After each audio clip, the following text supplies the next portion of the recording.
Pisang merupakan salah satu komoditas hortikultura unggulan di Indonesia. Tanaman ini banyak dibudidayakan di berbagai daerah dan menjadi sumber penghidupan bagi banyak petani. Sejalan dengan rencana Kementerian Pertanian tentang Horticulture Development in Dryland Areas Project (HDDAP), Kabupaten Batang memiliki potensi besar pada komoditas pisang dalam mendukung pengembangan klaster buah tahun 2025. Khususnya di kawasan lahan kering atau pekarangan yang dapat diintegrasikan ke dalam program hortikultura.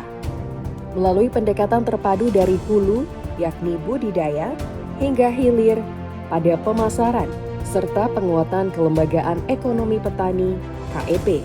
Menurut saya program HDDAP itu sangat bermanfaat ya, karena kan bisa memanfaatkan lahan kering. Biasanya kan masyarakat sini itu kalau lahan kering seringnya ditanami tanaman sengon.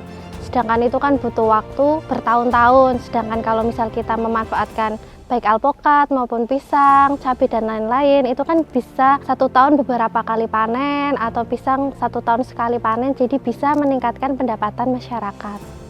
Proyek HDDAP diharapkan mampu memajukan sektor hortikultura di Kabupaten Batang secara berkelanjutan.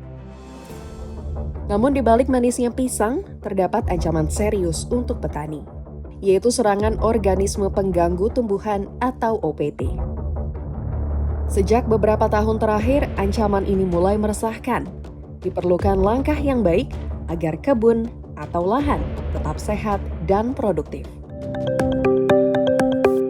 Langkah awal, kita harus mengenal OPT yang menjadi ancaman.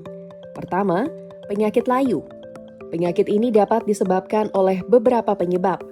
Misalnya jamur, cendawan Fusarium oxysporum, layu Fusarium, dan Ralstonia solanacearum, layu bakteri.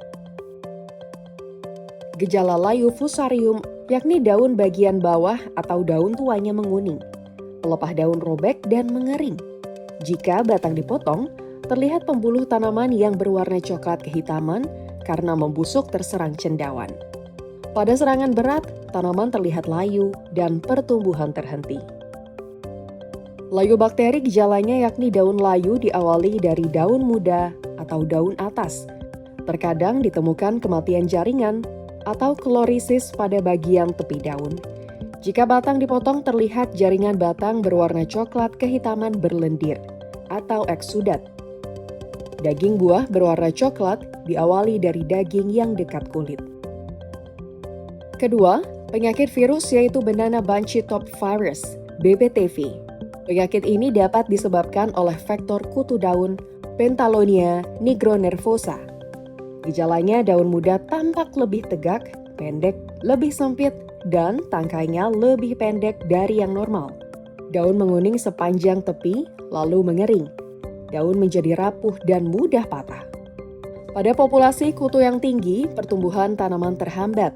Buah tidak terbentuk sempurna. Penyakit bercak yaitu bercak daun Sigatoka. Penyakit ini dapat disebabkan oleh cendawan Mycosphyrella muscicula. Gejalanya daun memiliki bercak kecil berwarna hijau kekuningan. Biasanya pada daun 3 atau 4 dari daun termuda. Bercak berkembang menjadi seperti goresan-goresan. Selanjutnya, bercak memanjang bagian tengah. Bercak berwarna coklat kemerahan, dikelilingi halu, berbentuk elips. Setelah mengenal jenis OPT, langkah berikutnya adalah melakukan pengamatan secara rutin untuk memantau kondisi kebun secara berkala, agar dapat mendeteksi masalah sejak dini sebelum menyebar luas. Pengamatan dilakukan jika pisang tidak tumbuh sempurna. Pengendalian OPT sebaiknya dilakukan secara terkoordinir dan bersama-sama oleh petani. Berikut beberapa langkah pengendalian yang dapat diterapkan di lapangan. Menggunakan bibit sehat yang bebas dari penyakit dan hindari menanam di lahan bekas tanaman pisang yang terserang layu Fusarium atau layu bakteri. Jangan biarkan rumpun terlalu padat.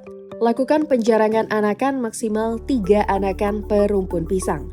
Lakukan penyiapan lubang tanam yang baik, bahkan sebaiknya ditambahkan dengan agens hayati dan pupuk organik. Jaga jarak tanam agar sirkulasi udara dan pencahayaan cukup, sehingga pertumbuhan tanaman lebih optimal.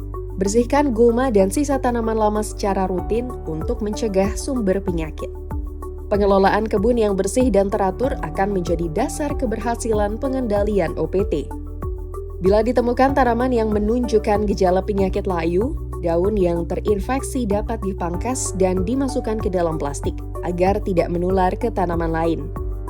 Apabila serangan berat pada lahan, segera cabut dan musnahkan dengan cara dikubur atau dibakar di lokasi yang aman. Sementara berikan jeda waktu minimal 1 musim tanam di lokasi tersebut atau dilakukan rotasi tanaman.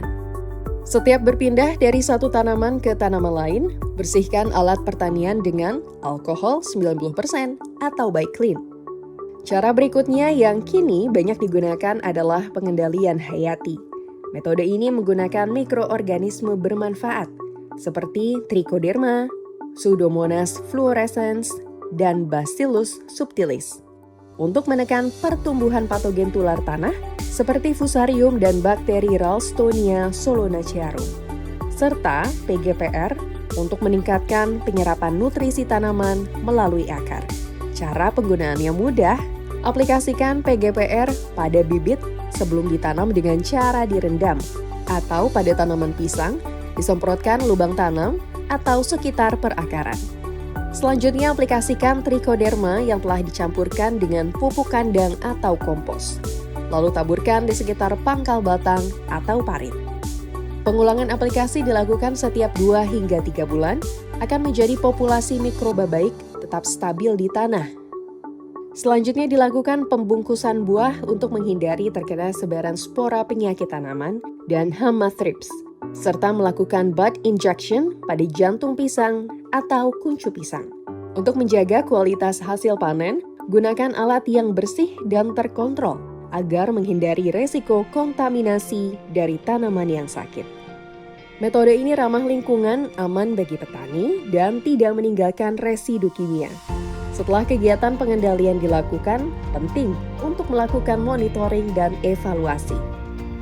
Amati perubahan kondisi tanaman, catat jumlah serangan yang menurun, dan identifikasi area yang masih rawan.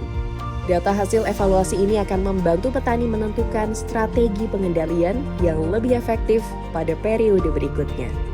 Sahabat tani, pengendalian OPT pisang merupakan tanggung jawab bersama. Melalui pengamatan rutin, penerapan agens hayati, dan kerjasama antar petani, kita dapat menjaga kebun pisang tetap sehat dan produktif. Mari bersama mendukung pertanian hortikultura yang tangguh, ramah lingkungan.